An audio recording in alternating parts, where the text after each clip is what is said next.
pogné un ticket. Hey, ça, c'était drôle. On a fait un show à Québec. C'est full bien passé. C'était le show sur Ramdam. Mais tu sais, on avait loadé un char pour aller comme faire de l'humour à Québec, en fait. Et je vais en profiter pour checker que mon micro... Ouais, je suis miké, c'est sympatoche.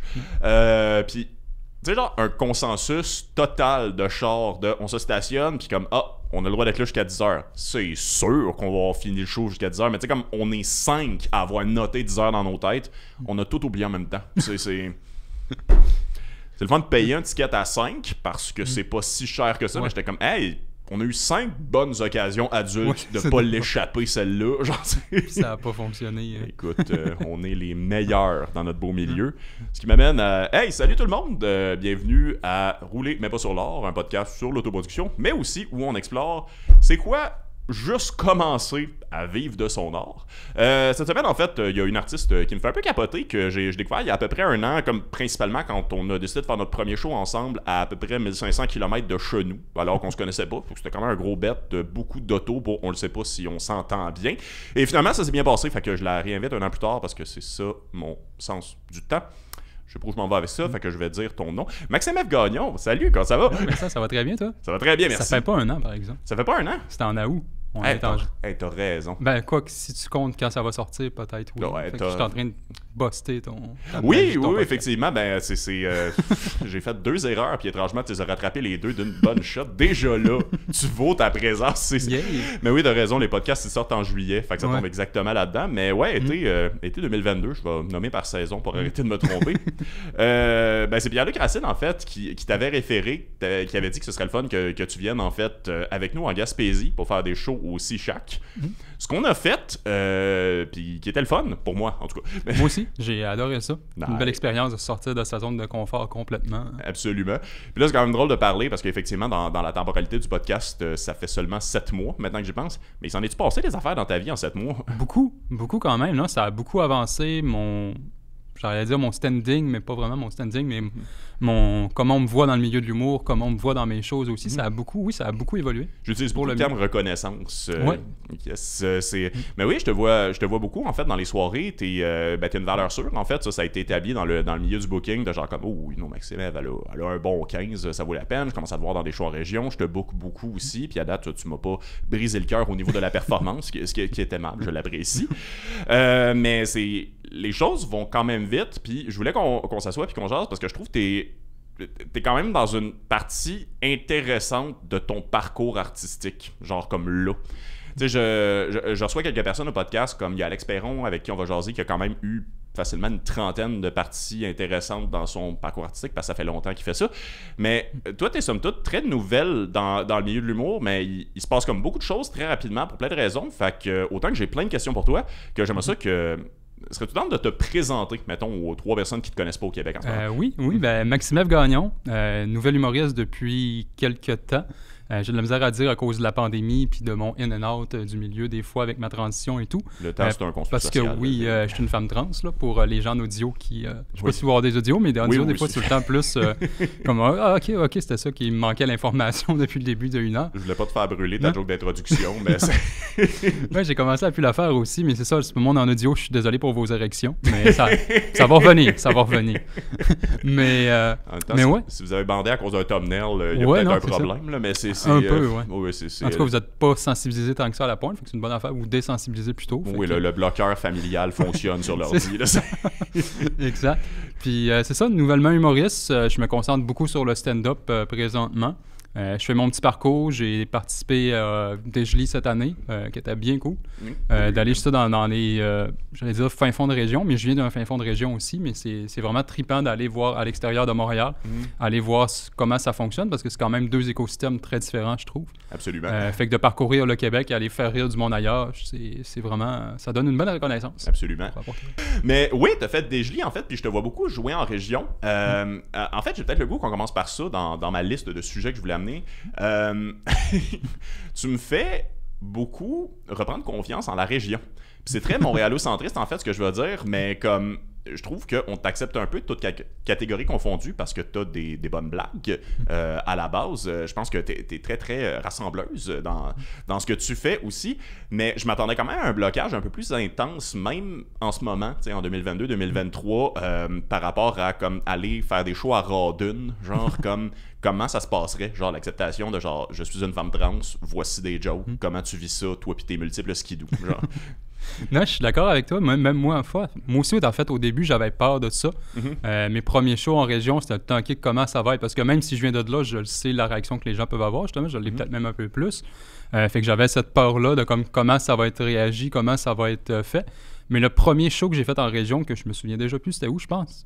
Là, ça va peut-être choquer du monde, mais à Valleyfield. Pas tant la région, mais un peu quand même. Là, c'est un peu plus... La soirée de Joe Guérin? Oui, exact. La soirée de Joe Guérin et tout, qui était une soirée de genre 80 personnes. Puis j'ai eu vraiment, vraiment peur de me planter parce que c'était la première fois que Joe Guérin me bookait.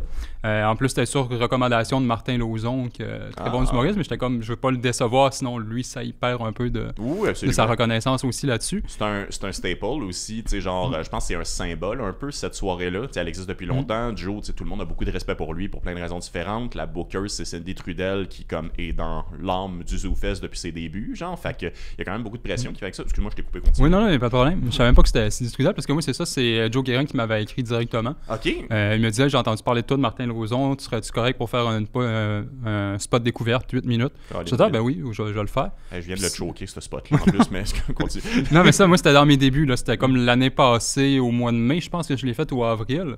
Puis c'est quand je commençais à être payé pour faire mes shows. Fait que moi, oui, tu m'offres de l'argent, c'est sûr que je vais être là. J'en faisais des gratuits pour aller à Québec. Fait que c'est sûr que je vais aller à Valleyfield pour de l'argent. Fait que... Comme ça quand tu fais référence à du monde que j'ai chicané. Là, mais ça... Non, mais ça, c'était moi. C'était pour des open mic que j'y allais volontairement de tout gré, toute connaissance de cause. Oui, absolument. Puis là, c'est ça a changé. Là, vu qu'ils ont vu que je rentrais bien, ils ont fait « Ah, ben là, c'est sûr qu'on te paye la prochaine fois. On veut pas que tu perdes une scène pour ça. » Absolument. Mais ça, Valleyfield, ça a super bien rentré. Ça a super bien marché. Il y a du monde qui sont venus me parler après, comme quoi que j'étais comme... Il y a quelqu'un qui m'a beaucoup trop ensassé, là. Ça n'avait pas de sens. C'était comme, t'es la meilleure humoriste que j'ai vue depuis genre 20 ans, puis tout, puis ça n'a pas de bon sens. C'est comme même pas mon 40e show, je pense, à ce moment-là, de quoi de main. Ah, mais c'est le fun. Je suis comme, ben, je vais le prendre, mais moi, prendre des compliments dans ma vie, c'est difficile. Fait que je dis, merci, c'est gentil. Comme, non, c'est pas gentil. C'est un compliment. Je suis comme, ben oui, mais c'est gentil. Ça peut être gentil et agressif. Ouais, non, c'est bien mal à l'aise pareil. Là. Mais c'était vraiment fin. Puis ça, c'est ça qui m'a donné la confiance d'être capable d'aller faire des shows en région. Puis ça a tout le temps été important depuis le début, quand j'ai recommencé à faire du stand-up avec ma transition, de porter la main en tant que tel aux gens qui sont moins confrontés avec ça, qui sont moins là-dedans, parce que c'est eux en tant que tel qui je veux qu'ils m'acceptent. Je veux pas prêcher pour ma paroisse pour du monde qui m'accepte déjà. Je vois pas nécessairement l'intérêt, entre guillemets. Je veux que les gens, justement, comme quand je suis allé faire le Pantelis podcast, un commentaire que j'ai reçu, c'est quelqu'un qui était comme, j'ai écouté le podcast à reculons au début, justement, parce que les personnes trans, normalement, moi, je compte ça, puis tout, puis ils corrompent notre jeunesse, puis tout. Il y a quelqu'un qui est dans l'autre extrême, puis en fait, en l'écoutant, j'ai vu que c'était pas ça des personnes trans, puis tout, ça m'a fait changer mon point de vue, merci pour ça. C'est plus pour ça en tant que tel que je fais ça, pour justement moins mettre de la mauvaise attention sur nous. C'est très beau, mais il y a quelque chose qui me fait rire aussi sur le fait que, tu sais, le gars est parti d'une... J'ai présumé que c'était un gars, je suis désolé. T'as raison. Et voilà. Selfie dans un pick-up avec des lunettes de soleil, le classique. Ah, let's go, avec un tigre en background dans le flou. Il tient un énorme saumon. Mais tu sais, je trouve ça drôle parce qu'il est parti d'un extrême à complètement un autre, mais d'un extrême positif, du moins selon mes opinions personnelles. De genre, il est parti de « Ah ouais, toutes les personnes trans sont dangereuses et corrompent notre jeunesse. » Ah, ok, là, j'en ai écouté une. Ouais, c'est ça. Ah, juste vous êtes tous parfaite dans ce cas-là. C'est juste comme, sais-tu quoi? T'as l'air un peu moins dangereux. Pas tant plus réfléchi, mais un peu moins dangereux. Non, mais pour le nuancer, au moins, il avait dit comme, au moins, je comprends que c'est pas toutes les personnes trans qui sont comme ça. Fait qu'il l'a quand même un petit peu nuancé. Tu défends vraiment bien le gars qui possède clairement plusieurs fusils. Justement, je veux pas qu'il arrive de quoi. Voilà. Mais non, mais je trouve ça le fun que ce soit bien passé aussi parce que c'est, tu sais, je suis parti avec les shows de région parce que c'est quelque chose que j'ai vu, mettons, qu'on a vécu ensemble nécessairement. C'est aussi quelque chose, en fait, qui me concerne ces temps-ci en termes de la partie de mon travail qui implique le booking. Parce que en toute franchise, tu sais, je t'ai booké dans une soirée qui me faisait peur quand je l'ai commencé, que tu vas faire bientôt, finalement que c'est avéré être super le fun, mais qui est quand même une soirée, je n'aimerais pas la ville, mais tu sais, c'est le truc le plus rural que j'ai jamais produit de ma vie, là, pour de vrai. Tu sais, un des propriétaires du bar, c'est genre le maire du village, là, genre c'est excessivement campagne. Ce que je viens de dire, là, c'est Josiane Aubuchon est d'accord, là, c'est le saut. Non, ben, je sais quand tu me bouclais là, justement, j'ai googlé la ville, parce que comme je connaissais le nom, mais je savais pas c'était où, j'ai fait, oh, ok, ouais, c'est creux, là. Ouais, c'est ça, c'est genre les 4 premières images sur Google, c'est des photos de Hells Angels. Mais non, c'est ça, ils sont super le fun. Mais pour de vrai, pour connaître ton matériel, je suis un peu plus en confiance de te booker toi que de booker quand même quelques filles cisgenres. Genre comme parce que c'est plus une question en fait de qu'est-ce que tu as à proposer humoristiquement que t'es qui en fait, parce que je trouve que tu fais déjà en fait, parce que ton parcours est très jeune, une bonne séparation, j'ai le goût de dire, entre faire du speech puis faire de l'humour, ce qui est quand même une nuance qu'il y a bien du monde qui gère pas, là, mais ce qui m'amène un petit peu à ce point-là. Toi, tu m'as déjà dit que ton objectif, c'est de faire des bonnes jokes, point. Pas faire des bonnes jokes de trans. Tu veux-tu élaborer là-dessus? Oui, ben, je trouve ça important justement parce que je vais être reconnu comme un humoriste. Je vais pas être reconnu comme juste une humoriste trans qui fait des jokes là-dessus puis que je suis casé dans une affaire de comme si on veut un sujet trans, ben on va booker Maxime, elle est bonne pour ça, on va la faire là, fait comme ça on a notre token. Mais je veux pas être un token en humour. Je veux pas qu'on me book à cause de ça, je veux pas que ça soit... Tu savais à quel point c'était mon prochain sujet. je te vole les mots de la bouche, mais ça pour moi c'est vraiment important. Je comprends que présentement j'ai des spots à cause de ça quand même. Je veux dire, on essaie de faire un petit peu de changement, de mettre des filles de l'avant et tout. Puis c'est quand même une bonne chose. Il faut à un moment donné un peu mettre la main devant l'étrier. Ouais. C'est pas ça l'expression par tout, mais c'est pas grave. Tu peux utiliser assez de mots-clés pour que je pense que les gens ont compris. Sinon, c'est votre problème. Vous êtes encore bandé à cause du thumbnail. Puis ça, ils n'ont plus rien faire pour vous. Non, c'est ça. Ils ont boqué à ça. Ils ont même pas pesé sur play encore. Ils sont juste encore là-dessus puis attendent. Ah wow, la page homepage de YouTube. Voyons, continue. Ouais, mais c'est ça. Fait que pour moi, c'était vraiment important parce que ça, pour pas être un token, pour pas être vraiment une personne qui est réservée à ça, c'est pour ça que j'ai quasiment tout de suite mon deuxième numéro. Pas exactement mon deuxième numéro, ça dépend comment on le voit, mais quand j'ai commencé à arrêter de parler de ma transition, c'était important pour moi d'être capable de faire rire avec autre chose rapidement. Absolument. Pour pas être justement casé là-dessus. Mais ça a été une grosse part. Ça a été vraiment une grosse part de transitionner vers un autre sujet, faire un petit jeu de mots. Parce que... J'étais pas prêt. Mais c'est ça, pour aller d'un autre sujet, parce que je me dis d'un coup, moi, ça m'a peur d'être un one-hit wonder, de comme, OK, je fais rire parce qu'il y a un élément de surprise. L'humour, c'est ça, c'est de la surprise. Moi, j'avais déjà la surprise de comme, une belle fille qui va, OK, c'est pas juste une belle fille, c'est une fille trans, puis tout, fait que ça évoque une petite surprise que je peux briser l'abcès là-dessus. Fait que là, d'être capable de faire rire avec autre chose complètement, je trouve ça merveilleux. C'est important pour moi de continuer dans ce domaine-là en tant que tel, mais je trouve ça important quand même aussi de faire rire, de parler de la transition, parce que je pense que, à part moi puis Trana, mettons, on est les deux seuls présentement en humour, fait que ça reste important d'en parler pour démystifier des choses et des choses comme ça là-dessus. Humour francophone au Québec, en fait, spécifiquement. En France, j'en ai pas trouvé. Je fais des recherches, ça n'a rien, mais je travaille là, sur ce petit projet-là. Mais non, en France, j'en ai pas trouvé. Probablement qu'il y en a, en fait, dans différentes sphères. J'avoue que je suis pas aussi à jour que je pourrais. Mais il y a peut-être un petit blocage, en fait, de ce côté-là. D'un point de vue des moralités, j'ai l'impression que parfois, c'est peut-être un petit peu plus complexe. On est plus considéré comme woke, j'ai l'impression, du moins à Montréal, en fait. Mettons dans la francophonie. Mais dans le Canada anglais, puis aux États-Unis, j'en vois de plus en plus. Ça, il y en a beaucoup sur mon TikTok, puis des fois mon Instagram aussi, j'en vois de beaucoup. Puis des bons spots aussi. Genre pas nécessairement comme relève établie de genre faire des 15, des 30, mais comme vraiment comme des spots, Gala Juste pour rire, des New Face of Comedy. J'en ai vu beaucoup cette année. Je les filmais pour le Festival Juste pour rire aussi. Mais sinon, c'est ça, GFL Toronto, il y a du monde qui ont hosté carrément, vraiment des affaires comme des bons vieux cachets Actra intéressants, genre, fait que apprends l'anglais. Mais oui, je pense que c'est quelque chose qui s'en vient historiquement dans l'humour aussi, c'est quelque chose que je trouve le fun. Les nouvelles tendances dans l'humour ont tendance à partir sensiblement des mêmes places depuis longtemps. Ça commence à bouger un peu en termes de, mettons, la structure des règles, mais ça a longtemps parti de l'Angleterre pour ensuite se ramasser aux États-Unis, puis après ça, grâce à Netflix, puis tout, se ramasser, mettons, genre États-Unis, Canada, puis différents pays, mettons, sur même échelle. Mais on est généralement comme le troisième palier de où est-ce que les mentalités avancent en premier, genre dans l'humour. Puis peut-être qu'on va voir plus, ça prendrait plus de personnes trans aussi. Je recommande aux gens de ne pas faire de fausses transitions pour commencer l'humour. C'est pire que ce que les gens contre les trans disent au niveau de genre, ouais, ils font ça pour aller dans les toilettes. Là, mais non, ça a quand même quelque chose de cool. Ça a quand même quelque chose de rafraîchissant aussi parce que je connais quand même, sans chercher, beaucoup de personnes qui sont trans, qui sont peut-être en ce moment en transition spécifiquement dans les dernières années ou qui l'ont fait dans les dernières années en tant que tel. Puis tu connectes quand même avec un public à qui on parlait pas beaucoup en humour. Puis c'est le fun. Mais je trouve ça le fun que ton produit soit inconditionnellement bon aussi. Tu sais, quelque chose que je trouvais le fun, c'est qu'il y a beaucoup de parties de ta transition qui ressemblaient beaucoup à c'est quoi les étapes quand tu commences à faire de l'humour. Dans le sens que, je pense, sur ton 15, là, c'est de ma mémoire sur laquelle on se base, c'est-à-dire pas grand-chose, t'as peut-être 5 minutes de joke sur transition de ce que je me souviens de l'été passé en tant que tel. Puis après ça, t'embarques sur d'autres choses, genre? Peut-être plus, parce que là, surtout aujourd'hui, mettons, j'ai réussi à parler de ma transition, mettons, sur justement peut-être un 12-15-ish. OK. Peut-être, mais c'est pas sur ma transition vraiment que sur la transition en général. Parce que souvent, je fais semblant de partir de des affaires qui sont propres à moi, mais c'est même pas vrai finalement. C'est juste ce que j'ai entendu sur d'autres personnes trans, des choses comme ça. Parce que, spoiler, mais ce que je dis sur scène, c'est pas tout le temps vrai. C'est rare dans les humoristes, mais c'est encore une bonne différence entre faire de la conférence puis faire de l'humour. C'est ça. C'est une qualité que je te le promets. mais c'est quand même pas des mensonges dans le sens où c'est quand même des réalités que les personnes trans peuvent vivre et tout. Mais ça, je peux parler peut-être pendant 12-15, mais ça, des fois, c'est plus des anecdotes de comme, OK, des situations que j'ai entendues sur les personnes trans que je me suis fait dire.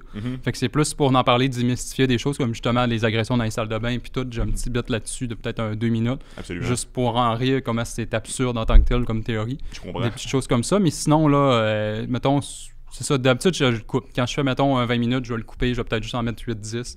Puis parler d'autres choses après pour pas être réservé à ça non plus. Ben, c'est ce que je voulais dire, en fait, pas dans le sens que tu as exactement 5 minutes de joke sur ta transition, mais plus que généralement, j'ai l'impression que tu fais sur un 15, il y a un 5 minutes sur ce sujet-là, mais après ça, tu vas embarquer sur autre chose. Je suis pas en train de dire que c'est mal de parler de la transition, c'est juste que j'aime bien l'importance que tu accordes à OK, mais genre, on peut rejoindre les autres aussi. C'est le fun, cette connexion-là avec les personnes qui ont vécu quelque chose de similaire à toi, mais c'est le fun aussi, en fait, que tu puisses connecter avec tout le monde, ce qui fait de toi une humoriste à part entière, ce qui est cool, en fait. Fait que bravo pour commencer. Yeah, mais merci. Et sinon, tu as utilisé le mot token que j'aurais littéralement pas été game de dire parce que ça, je suis un homme blanc, c'est pas mal brandé comme hétérosexuel, ce qui est pas le cas, mais un jour je vais en parler sur scène. Mais c'est sinon exclusivité, juillet 2023, Internet. Mais il y a. Je trouve ça intéressant le concept des tokens parce qu'en toute transparence, puis vous m'insulterez dans les commentaires si vous voulez, c'est. Moi, je crois pas en les ratios en humour, puis je vais l'expliquer mieux. Je crois pas en le principe de booker quelqu'un par rapport à c'est qui. Tu sais, moi, il y a l'exemple le plus extrême que j'ai entendu, c'est quelqu'un avec qui, malheureusement, j'aime plus vraiment collaborer, fait que je la nommerai pas. On fait pas de name drop négatif ici. Elle me disait, si il y a une fille qui doit canceller sur mon show, puis ça enlève la parité, je vais débooker un gars. Puis ça m'a tout le temps un peu fasciné, le concept de, peut-être que ce gars-là a besoin de ça, il compte là-dessus pour son loyer. Tu sais, genre, parce que ça peut faire une différence, des fois, 25 ou 50$ quand tu commences à travailler. Puis que soudainement, parce que quelqu'un d'autre peut pas, quelqu'un d'autre est malade, quelqu'un d'autre ça y tente plus, ça fait une différence, mettons, genre dans ton budget en tant que tel. J'ai pas la prétention de dire, mettons, que je comprends c'est quoi les enjeux. Puis oui, je vois que la mécanique, mettons, de forcer la parité peut faire une différence dans la perception du monde. Mais moi, en tant que booker, je connais mes publics, puis il y a personne à gagner, gars, filles, c'est genre 30, à envoyer quelqu'un se planter, genre devant un public que je savais qu'il n'y avait pas nécessairement de chance de réussir autant qu'il pourrait le faire. Genre. Donc, comment je dirais ça? Quand je te book, pour commencer, je te book parce que je crois en toi, je crois à ton humour. Mais t'as-tu l'impression des fois que t'es booké vraiment juste parce qu'il manquait une fille? Oui, ça arrive assez souvent parce que je le vois, mettons, quand je suis booké dernière minute. Puis là, je vois que je suis la seule fille sur le booking. Ou des fois, genre, de façon maladroite, les gens m'ajoutent dans la conversation, puisqu'on a tout le temps comme une conversation avant les shows. Wow. Puis là, je vois le nom de la fille, elle a quitté, puis là, c'est « Hey, on a pris Maxime à la place », puis je suis comme « Ah, OK, ils m'ont semi-booké pour ça. » En même temps, je le sais, je suis bonne sur scène, je fais mes affaires, puis ça arrivait plus au début, mettons, mais après ça, quand les bookers me le demandent d'avance, hey, si je refais ma saison, ça te tente-tu de venir tout de suite? Là, je suis comme « OK, là, clairement, c'est parce que je suis bonne, c'est pas... » Absolument. Juste, ben, limite peut-être, parce qu'ils bookent leur fille d'avance aussi pour être sûr d'en avoir, là. Je sais pas, je suis pas bookeuse, fait que je peux pas tout connaître les stratégies derrière tout ça. Je peux vraiment pas parler pour tout le monde, je travaille pas comme tout le monde, mais c'est... Mais tu sais, je trouve... ça, puis encore une fois, vous m'insulterez ou tu me diras si j'ai tort. En passant, tu as le droit de ne pas être d'accord avec moi, même si on est dans mon studio. Une affaire que je trouve sympathique dans le sens que je pense que c'est bon pour ta carrière, c'est que je trouve que même, on a été des fois dans des shows où j'avais un peu l'impression que la personne te connaissait pas, mais t'avait booké comme un token, parce que c'est un mot qui circule en fait dans le milieu des bookers. Les bookers se parlent, ça je le dirai jamais assez, fait que soyez smart et sécuritaire et drôle. Fait que c'est ça. Mais t'agis pas comme un token. Tu sais, genre, il y a des moments où j'ai l'impression que tu le sais, mais tu vas quand même donner le meilleur de toi-même pour que tu sois aussi bonne, voire même meilleure que toutes les autres personnes qui n'ont pas été engagées sur ce show-là comme des tokens. Puis c'est là que les gens te recontactent, en fait. Mais moi, j'en ai connu des humoristes qui agissent comme des tokens, que beaucoup de leurs jokes sont faits sur « Ah, ils sont rares, les gens comme moi, mais il n'y a pas de punch ou il n'y a pas rien. » Et c'est plate, mais c'est parce que je trouve que ça entretient un petit peu plus, puis on n'est pas obligé de régler cette question-là ensemble, mais... C'est plate, mais je trouve que ça solidifie, en fait, genre, le fait de se faire booker pour ça. Puis ça me paraît pas comme un bon plan à long terme. Non, mais parce que maintenant aussi, tu t'enlèves dans ton propre sujet aussi. Si tu fais juste parler de ça, maintenant, tu parles de rien d'autre non plus. Absolument. Fait que les gens te voient venir un peu là-dessus. Mais moi, je trouve ça tout le temps important quand je suis booké la première fois quelque part. Je fais mon meilleur matériel, point, même si ça fait 10 ans que je le fais. Ça fait pas 10 ans, là, mais ça fait 100 shows que je le fais ou quoi que ce soit. Je vais toujours y aller avec mon meilleur matériel tout de suite pour être sûr de comme face. Ah, OK. Au début, on l'a peut-être booké pour ça, mais là, on voit qu'elle est bonne, on va la rebooker. Puis là, je m'assure que la deuxième fois, je rentre fort aussi. Fait que comme ça, après ça, je fais ce que je veux, puis j'ai plus besoin de me prouver ou quoi que ce soit. Puis, Je t'avais-tu dit que j'avais commencé à utiliser une expression qui s'appelle faire un Maxime F. Gagnon? Non. C'est une fois que tu as un bon 10, un bon 15, fais-le partout. Genre, comme, il faut que tout le monde le sache que tu as un bon 10, que tu as un bon 15, parce que ça j'allais dire rapidifie, ça accélère. Je parle pas tout le temps bien, je suis désolé. Tout le temps de belle voix, jamais des bons mots. Mais c'est le principe, en fait, que les bookers se parlent, mais le public se parle pas en tant que tel. Genre, c'est surprenant à quel point un gag ou un bit ou un numéro, en fait, qui est bon, tu peux le rouler longtemps avant que ce soit considéré comme « OK, là, tout le monde le connaît, ce numéro-là ». Le premier gars-là, généralement, c'est un numéro que tu as rodé pendant 5 ans dans un bar jusqu'à ce que, finalement, là, tu le passes à la télé, puis là, légalement, tu n'as plus le droit de le faire. Mais même là, il peut continuer de surprendre du monde. Ce que je trouve le fun, c'est que toi, tu es très fiable, spécialement quand c'est la première fois qu'on te book quelque part. Tu sais, genre, t'es là comme voici du matériel, voici le meilleur de ce que j'ai à offrir, je travaille bien, réengagez-moi, Colin Debin. Et généralement, les gens le font.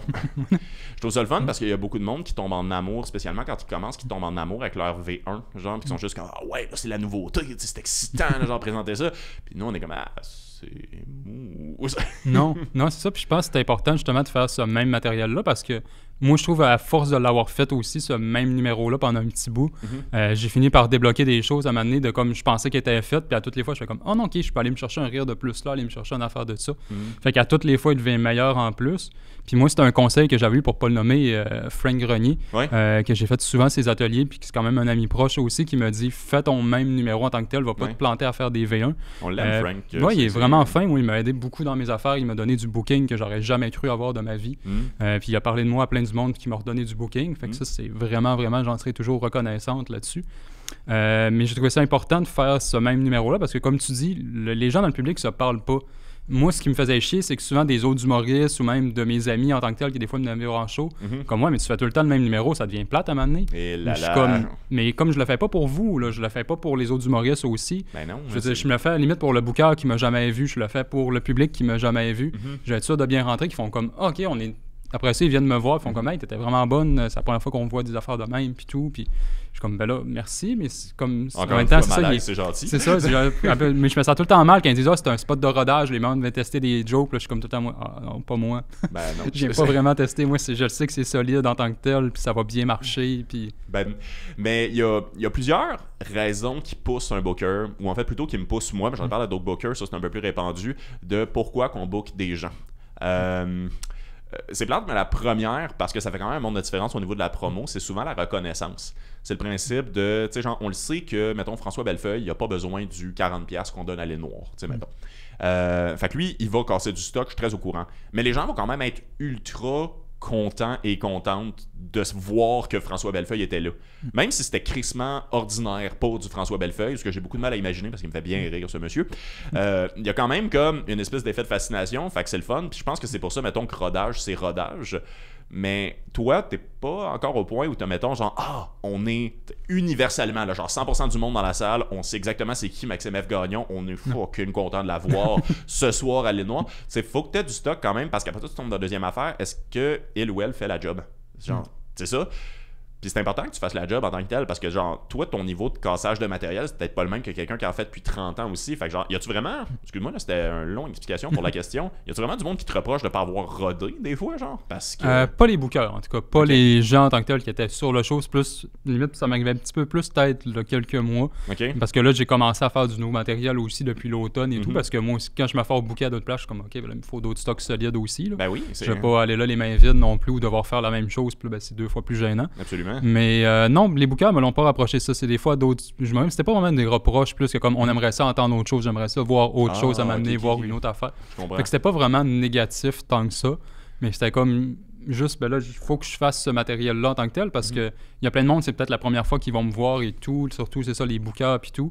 Dans les open mic, pendant un petit bout, je faisais tout le même parce que tu sais jamais c'est quand que tu vas passer d'open mic aux soirées de rodage. Fait que si c'est là que tu testes ta V1 pendant que, mettons, toi, t'étais dans la salle, puis je me plante sur ma V1, tu me bookeras pas dans tes autres shows après ça. Il faut que je fasse mon beau matériel pendant que je sais qu'il y a du monde qui me regarde. C'est super intéressant ce que tu viens de dire en plus parce que généralement, quand tu passes, mettons, genre de l'open mic au rodage, c'est très très rapide parce que c'est tout le temps un show que quelqu'un t'a vu puis il t'a invité au rodage puis c'est ce rodage-là qui a défini, mettons, puis qui a amené toutes les autres. Mais l'open mic en tant que tel, quand tu fais juste de l'open mic, t'en fais tout le temps comme ben trop quand t'es rendu comme au niveau de faire plein d'open mic. Puis c'est tout le temps un show dont tu te crissais un peu. Pas tu te crissais dans le sens que genre comme tu y vas à reculons ou rien, mais c'est juste un show comme un autre. T'sais, les open mic sont quand même un peu interchangeables. Là. Corrige-moi si je me trompe, c'est peut-être juste un avis, là, genre, mais. Non, quand même assez vrai. Non? Oui, fait que tu sais, genre tu le fais, mais là, il y a quelqu'un qui était là, qui t'a vu performer comme tu performes d'habitude, mais là, tu te ramasses avec un spot de rodage, puis là, ce spot de rodage-là, si tu fais la job, tu te ramasses à faire toutes les autres. Fait que c'est très instantané le moment où tu te ramasses à faire ça, ce qui, premièrement, forcez-vous à chaque fois. Mais c'est quand même fou ça en plus. Mais je comprends ce que tu veux dire, de genre c'était pas un reproche, c'est juste comme en parler. Mais moi je pense que tu fais bien là, en tant que booker, en tant qu'humoriste. C'est même quelque chose, on en avait déjà parlé un moment donné, puis ça me faisait rire.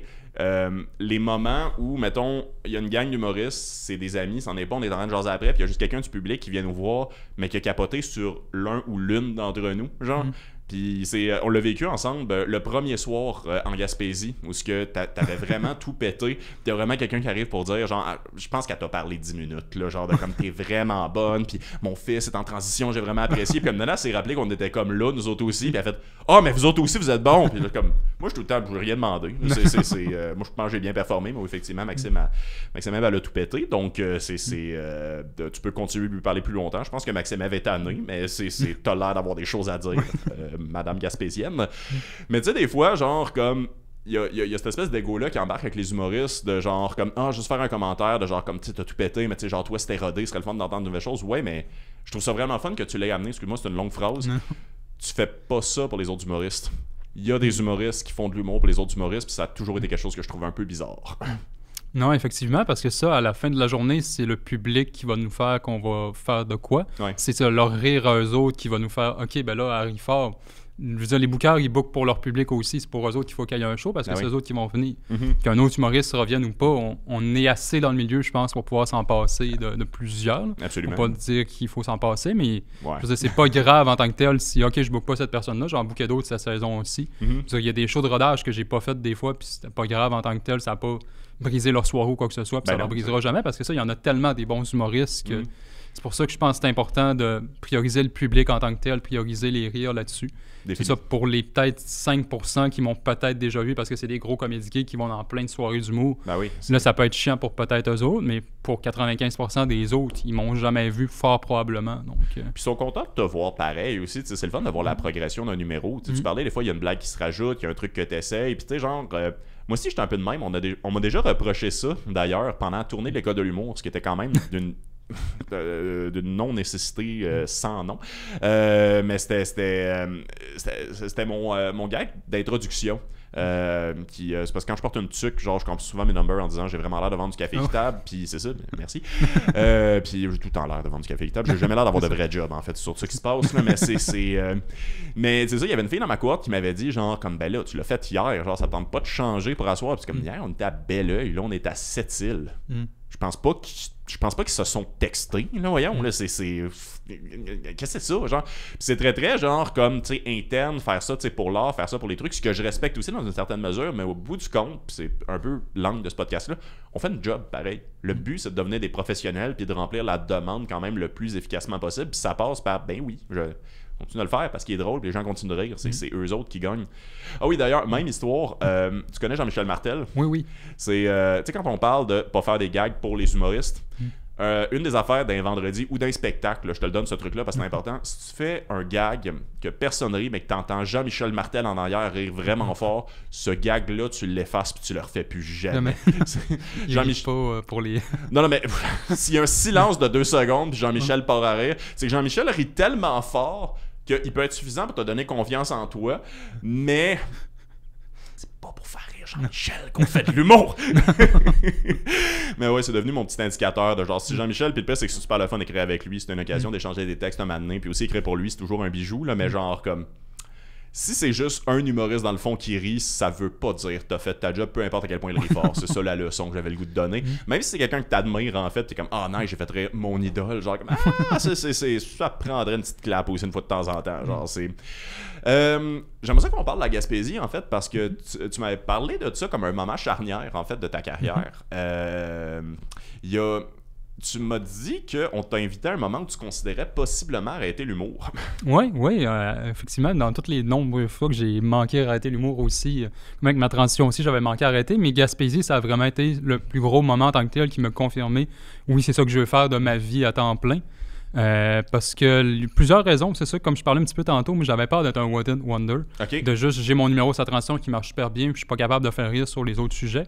Même si à ce moment-là, j'avais fait quelques autres shows avec d'autres sujets depuis ce temps-là qui avaient quand même bien marché, puis même des gens qui m'envoyaient des messages sur Instagram m'ont dit hey, j'ai vraiment aimé ça, je vais te coller que c'est un numéro sur mes allergies que moi-même je trouve pas tant drôle, puis mais ça avait bien marché en plus ce soir-là, mais je suis très dur envers moi-même, envers mes gags, parce que justement avec mon numéro sa transition, il était quand même assez fort, fait que j'ai tout le temps la tendance à le comparer avec lui, fait que ça devient difficile d'être honnête en tant que tel envers mes numéros. Mais la Gaspésie, c'est ça, ça a vraiment été le moment charnière là-dessus parce que déjà, aller vraiment loin en région, dormir vraiment loin aussi, c'est vrai. Dans des contextes plus difficiles. Moi, j'étais habitué de faire des shows à Montréal, de faire des shows un petit peu en région, à la limite. Plus loin, c'était à Québec, je revenais chez nous. Ouais. J'ai déjà fait à la limite un show au Saguenay, mais mes parents viennent de là, fait que j'allais dormir dans ma chambre d'enfance. Fait que c'est comme si je dormais chez nous, il n'y a pas de différence. Fait que c'était vraiment de partir comme, je dirais pas en tournée parce que c'était pas une tournée, là, mais juste partir quelques jours loin, de vivre en dehors de ses affaires, ça a vraiment été important parce que je suis une personne avec des gros problèmes anxieux là-dessus. Okay. Quand je suis en dehors de chez nous, je fais des crises de panique, je vois pas bien. Okay. Puis j'ai réussi à les tolérer en tant que tel parce que j'ai réussi à les contrôler au travers des temps. Avoir su, on t'aurait pas donné le sofa, mon Dieu. Non, mais justement, ça a été quasiment comme une belle affaire de comme me forcer là-dessus puis d'être dans l'inconfort en tant que tel pour pouvoir bien le vivre. Puis c'est ça avec le show aussi, de faire du maximum de matériel parce qu'au début, c'était quasiment, on me demandait de faire des 20 minutes les 2 soirs. Ouais. Puis ça m'a stressé parce que moi, au début, quand Pierre-Luc m'avait booké, c'était pour faire sa première partie. Oui. Moi, une première partie, c'est comme 10 minutes quasiment gros max, c'est pas c'est vrai, 2 fois 20 minutes. Son fameux documentaire avec ça, c'était supposé être un documentaire et tout, puis ça a vraiment comme pris un changement. Fait que là, au début, j'étais comme, OK, là, ça change, puis là, moi, je veux pas mentir en disant que je suis capable de faire 40 minutes, c'est pas vrai, puis je suis pas capable moi-même de me mentir là-dessus, de faire j'ai improvisé sur scène, jamais j'ai pas cette confiance-là du tout. Ben oui. Fait que j'ai réussi à quand même mettre mon point de comme, OK, je peux faire comme un 10-15, puis peut-être un 10-15 l'autre soir après. C'est plus ou moins ce que j'ai fait. Je pense total peut-être un 25 minutes. À peu près, mais 30, ça fitait, c'est niaiseux, là, mais tant qu'embarquer là-dedans, il y a beaucoup d'affaires à calculer quand on fait une tournée, peu importe à quel point elle est minuscule, genre. Puis je pense que par rapport au budget qu'on avait, ça fitait parce que t'as fait moins de temps. Fait que, mettons, pour le temps sur scène, t'as été un peu moins payé que nous autres, mais dans le fond, tu nous liftais. Fait qu'on t'a juste donné, mettons, le même montant que nous autres, puis ça l'a payé pour le gaz. Fait qu'on s'est tout ramassé à faire la même quantité d'argent, ce qui était là. Je pense même que toi, t'en as fait un peu plus, genre. Fait que, parce que moi, je suis resté 4 jours de plus. Fait que j'ai fait pas une petite scène avec ça. Mais non, autant que j'étais content que t'acceptes, autant que je trouvais que c'était une proposition qui était un peu tough. T'sais, moi aussi, j'en étais conscient de comme genre, on part pendant 2 jours, on sait pas exactement comment va se passer. Ça a été le fun une fois l'an passé. Il y a jamais de show d'humour là-bas, c'était en Gaspésie. Et t'es une femme trans et je répète, on s'en va en Gaspésie. Il n'y a pas le câble sur toutes les rues, là, genre là-bas. Là, donc, comment ça va se passer? Mais t'as dit oui, t'as embarqué. Ça a été... à la limite, je trouve que c'est une prise de risque aussi parce qu'on n'a jamais fait de char ensemble. Non, en plus, ça, c'était quand même un 10 heures de route, là, plus solide, ou moins. Là. Donc, comme les 4 premières heures, tout seul, toi puis moi, Ouais, parce c'est qu'il fallait aller ramasser Pierre-Luc pour une raison que je me souviens plus, genre, mais c'est... Ah, si bol qui était fatigué. Si bol qu'on l'était tous. Mais c'était... Non, c'est ça avait été super le fun. Puis c'est aussi... Je pense qu'on a tout un moment comme ça dans notre carrière en humour où tu acceptes un peu la vie de travailleur de la blague pour ce que c'est. Parce que la Gaspésie, tu sais, genre, autant on était chanceux, c'était super le fun, mais aussi c'était la vraie vie. On fait du char, on fait beaucoup de char. On est payé, pas des tonnes. Tu sais, mettons, si on calculait la quantité d'heures qu'on passe pas chez nous versus l'argent qu'on a, c'est pas exactement payant. Tu sais, genre, comme le 40 heures qu'on a passé à l'extérieur de Montréal, on aurait pu le passer à travailler chez Subway, puis on aurait fait plus d'argent. Ouais, non, c'est ça.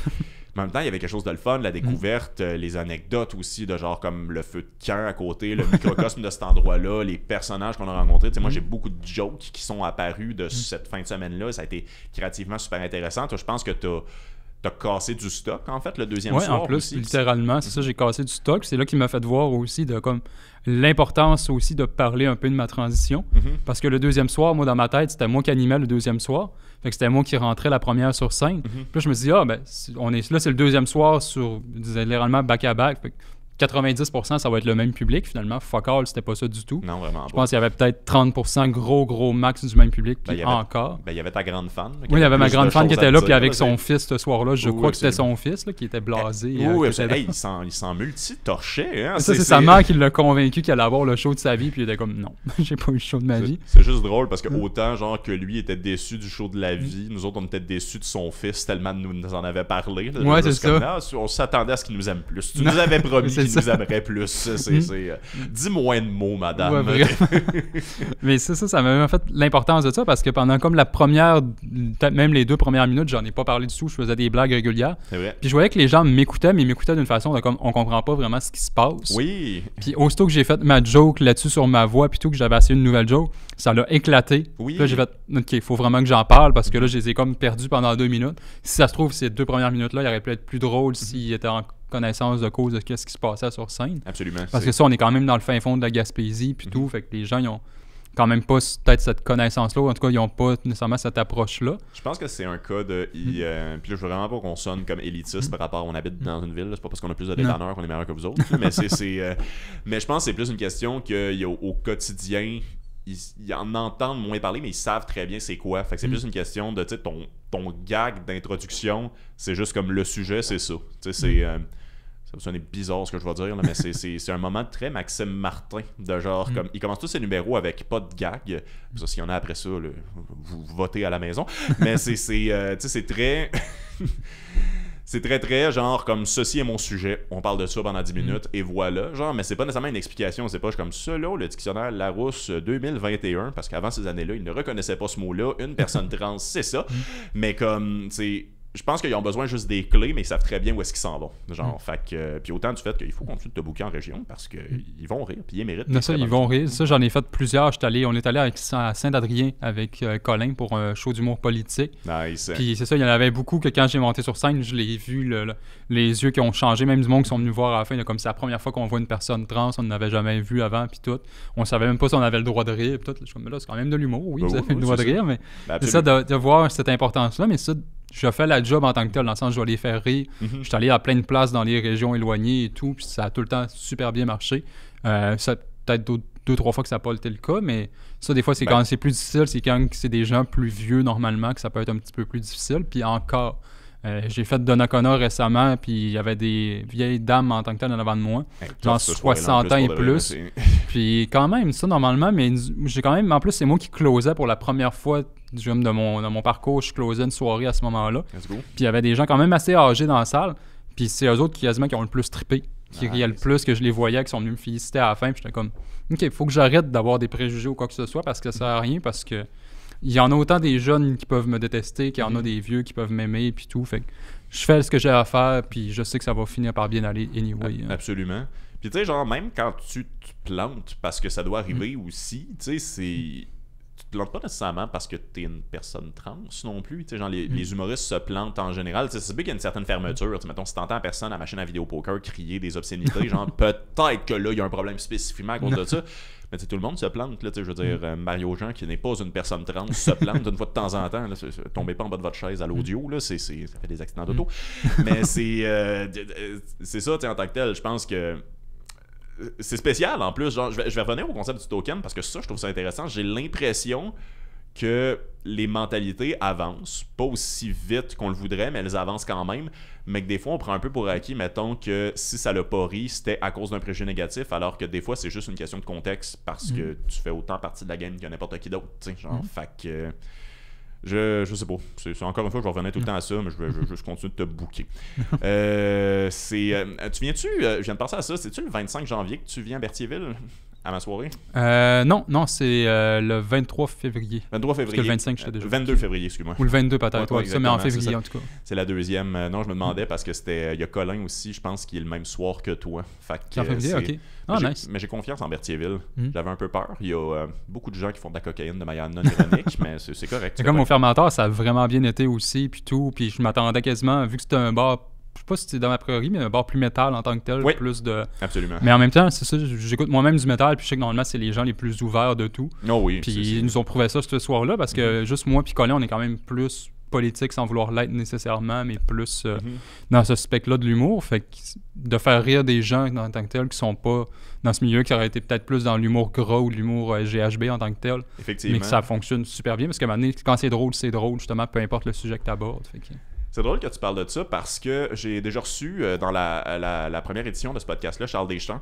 Puis il m'avait confronté sur quelque chose que j'avais trouvé intéressant sur le fait que, tu sais, il y a principalement avec l'humour noir, en fait, je trouve pas que ça fit avec tous les publics de toutes les soirées que je produis. Puis il était comme, ça c'est un préjugé, puis ça vaudrait la peine que tu donnes une chance à ton public autant que tu donnes une chance à des humoristes qui font de l'humour noir en tant que tel.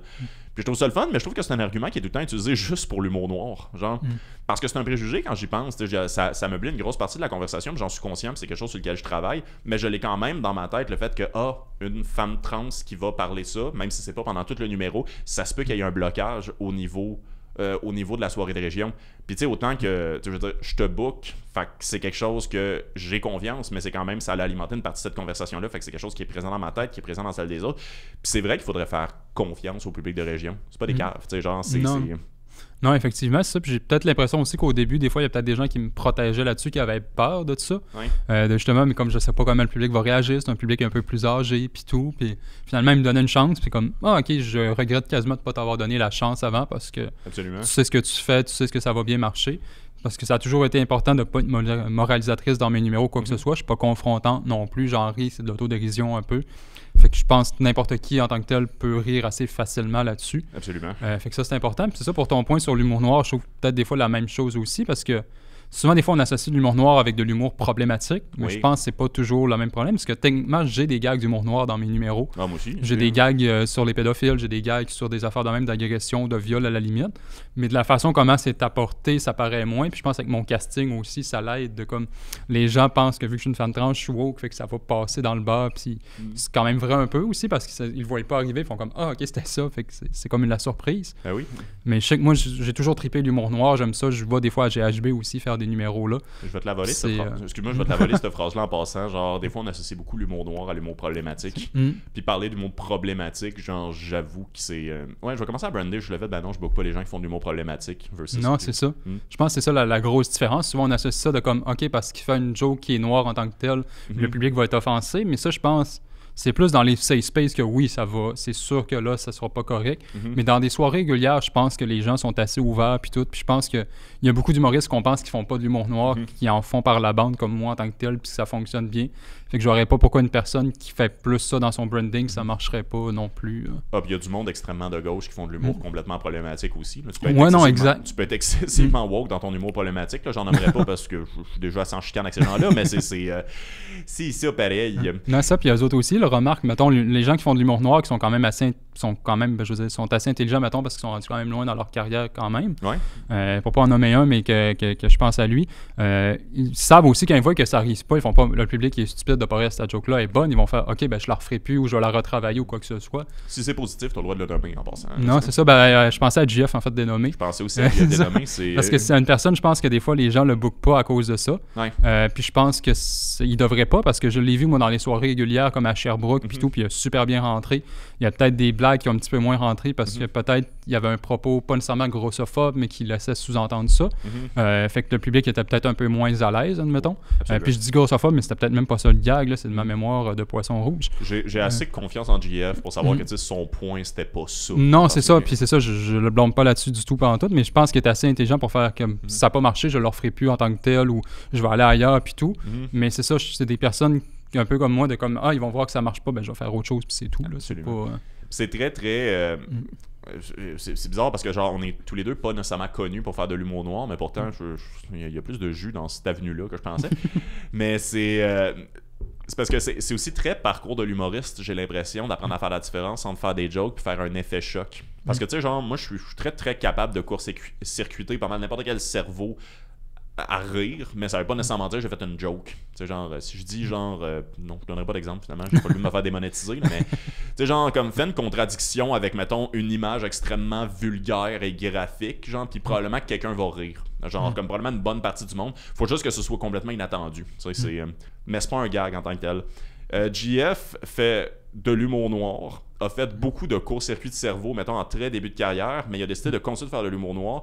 Puis j'ai l'impression qu'on a ce préjugé défavorable envers l'humour noir parce que les gens font pas la différence entre un court-circuit de tête ou juste une excellente blague qui a un côté très très noir.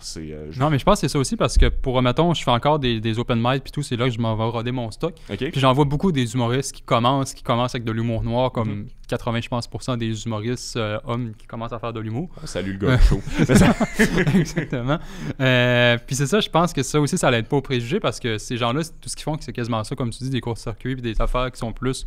Limite, c'est ça que je suis comme... Mais c'est même pas drôle, c'est même pas de l'humour, c'est juste t'essayes d'être offensant en tant que tel ou t'essayes d'être trop vulgaire en tant que tel dans ce que tu dis. Ouais. Fait que pour ça, c'est juste l'image parce que c'est comme l'humour noir, c'est ça ou Mike Ward. Il y a pas d'entre-deux, il n'y a pas de moyen, c'est juste t'essayes d'être Mike Ward au début, fait que là, ben, ça marche pas.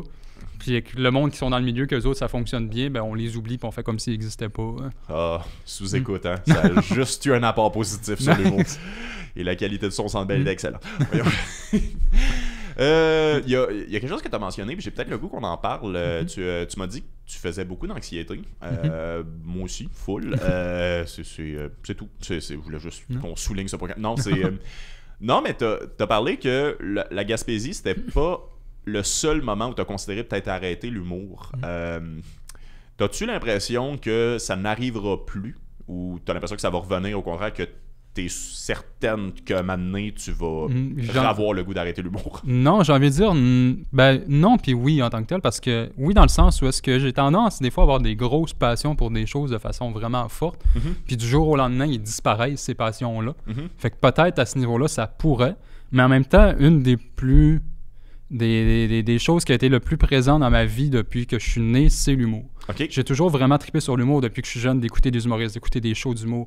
C'est quasiment juste ça que j'écoute. De droite à gauche, les sitcoms que j'écoute, c'est des sitcoms drôles. T'as quel âge, si je peux te demander? J'ai 28 ans. Je m'en vais sur mes 29. Quand ça va sortir, je vais avoir 29, pour pas mentir aux gens. Bébé des années 90. Non, exact, 94. Fait que moi, j'ai connu toutes les belles années de Canal D, des galas et tout. T'as-tu connu Grand Rire Bleu? Ou un peu, oui, parce qu'il est passé encore 10 ans après à Canal D. Là, fait que oui, je les ai connus beaucoup. T'imagines-tu c'était des shows de relève, ça, dans le temps?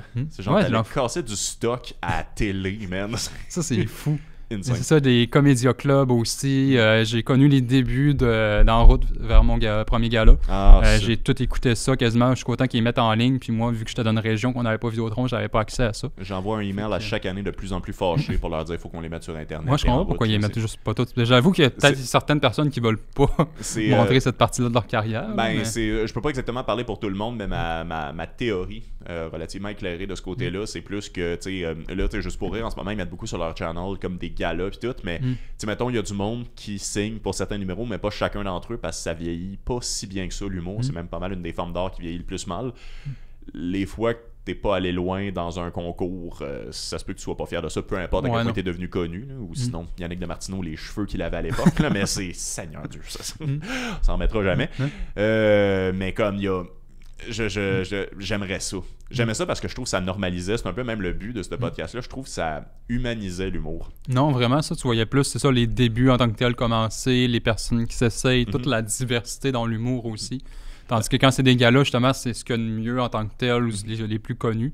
Fait qu'à un moment donné, ça devient un petit peu redondant aussi. Fait que c'est le fun de voir à quel point l'humour, ça peut être diversifié puis de long en large. Absolument. Juste comme le gars qui a pas parlé pendant comme 10 minutes. Là, ce qu'il faisait, c'était des sons. Je sais pas si tu te souviens de lui. Je pense que c'était saison 3. Oui. Il faisait juste des sons par rapport. Puis c'était comme un film d'action, mais ça finissait que c'était pas un film d'action. Puis il y avait quasiment aucun rire dans tout le numéro, mais le gars, il se pouvait plus. Il faisait toutes ses affaires. Puis c'est comme... Ben oui. je veux voir ça quand même aussi. Genre, ça existe, c'est là, puis... c'est magique. Sexe illégal, complètement torché, qui se pointent, qui ont écrit quelque chose 10 minutes avant de monter sur scène, puis c'est juste contre Vidéotron. C'est la première fois qu'on voyait ça, genre pas juste à la télé, mais dans la vraie vie. Genre, moi, c'est le fun en plus parce que j'espère le recevoir au podcast un moment donné. Une des nombreuses personnes qui a fait que j'ai commencé à faire de l'humour, c'est Charles Beauchesne. Parce que j'avais été au ZooFest, je venais pas mal de revenir d'un long voyage. C'était dans le temps où à tous les 2 ans, en fait, je savais pas ce que je voulais faire de ma vie. Fait que j'économisais de l'argent pour partir le plus longtemps possible, mettons, genre en voyage, puis revenir. C'est là que j'ai fait faire pour ça à l'audio. J'ai un tatou de MapMonde et j'en suis pas fier, même à l'audio. Mais c'est ça, genre, j'avais pris une passe ZooFest, puis c'était à l'époque où ZooFest, c'était 35$. Puis tu pouvais aller voir illimité de spectacles. Genre, mais fallait que tu réserves 2 heures à l'avance. Fait que tu te pointais, puis tu checkais sur l'application qu'est-ce qui commence dans moins de 2 heures. Évidemment, les premiers shows, parce qu'il y avait des passes qui coûtaient plus cher, tu fais réserver comme plus longtemps à l'avance, genre, ils étaient tous déjà pris. Fait que tu sais, Mike Ward qui casse 1h30 au Catacombes, genre, comme c'est sûr, c'était pris. Mais il y avait plein de monde qu'on connaissait pas, puis j'étais comme, hey, c'est quoi, c'est gratis, tabarnak. Genre, c'est du divertissement gratis que j'ai payé 35$ pour un mois. Je vais essayer des affaires. J'ai découvert des trucs extraordinaires là-dedans, puis c'est aussi comme, je venais de Joliette, je connaissais l'humour de la télé, il y avait du monde que j'appréciais beaucoup, mais je comprenais pas, de un, c'était quoi la relève, de deux, l'humour conceptuel, de juste comme essayer quelque chose, voir ce qui se passe. Puis c'est la première année où ce que Charles Beauchesne a commencé à faire La Peste Noire. Qui, je sais pas si t'es familière avec ce spectacle-là. Je l'ai pas vu, mais je sais c'est quoi à peu près. Je te recommande de le voir. Nani va arrêter de le faire. D'ailleurs, c'est drôle parce que ces temps-ci, il arrête pas de le faire dans des écoles, ce qui doit être excessivement payant. Puis je suis content pour lui. Mais tu sais, c'est vraiment sur scène exactement ce qu'est son podcast, dans le fond, Les pires moments de l'histoire, qui a gagné 2 Oliviers pour ça, ce qui est fou raide. Mais il a gagné 2 Oliviers comme 2020, 2021, il y a ceux de 2022 qui s'en viennent, qui va probablement gagner encore une fois, mais il y a Colin aussi qui est rendu en bonne compétition avec tout ça. C'est très bon son podcast aussi, genre de lui en parler tantôt. Vous avez un indice sur le temps de comment c'est tourné ces affaires-là. Mais tu sais, en 2014 puis 2020, techniquement, l'affaire existait déjà. Ça a pris 6 ans pour que le monde comprenne que ça existe puis que c'était bon. Mais moi, une des raisons pour lesquelles j'ai commencé à faire ce métier-là, c'est que j'ai fait « Oh shit, ceci existe.